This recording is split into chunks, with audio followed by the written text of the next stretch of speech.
নোয়াখালীর চাটখিল উপজেলার পৌর বাজারের স্কাইভিউ রেস্টুরেন্টের হলরুমে পৌরসভা জামায়াতের উদ্যোগে শুক্রবার ২১ মার্চ বিশিষ্টজন ও সুধীজনের সম্মানে ইফতার মাহফিল অনুষ্ঠিত হয়েছে।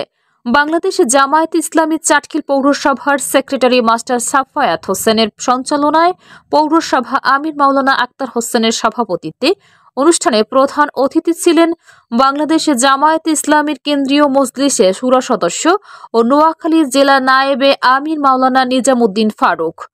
বিশেষ অতিথি ছিলেন জামায়াতের নোয়াখালী জেলা শুরা ও কর্ম পরিষদ সদস্য অধ্যক্ষ মাওলানা সাইফুল্লাহ, বিএম এর নোয়াখালী জেলার সাবেক সভাপতি ডাক্তার এম.এ. নোমান, উপজেলা জামায়াতের নায়েবে আমির মাওলানা ওমর ফারুক, পৌরসভা জামায়াতের নায়েবে আমির মাওলানা রাকিবউদ্দিন, ইসলামী আন্দোলন বাংলাদেশের চাটখিল উপজেলা সহসভাপতি মাওলানা শামসুল আলম সহ আরও অনেকেই। ইফতারে সরকারি বেসরকারি প্রতিষ্ঠানের কর্মকর্তা, বিভিন্ন রাজনৈতিক দলের নেতৃবৃন্দ, আইনজীবী, শিক্ষাবিদ, আলেম ওলামা, সাংবাদিক, বৈষম্য বিরোধী আন্দোলনের প্রতিনিধি সহ বিভিন্ন শ্রেণী পেশার নেতৃবৃন্দ উপস্থিত ছিলেন।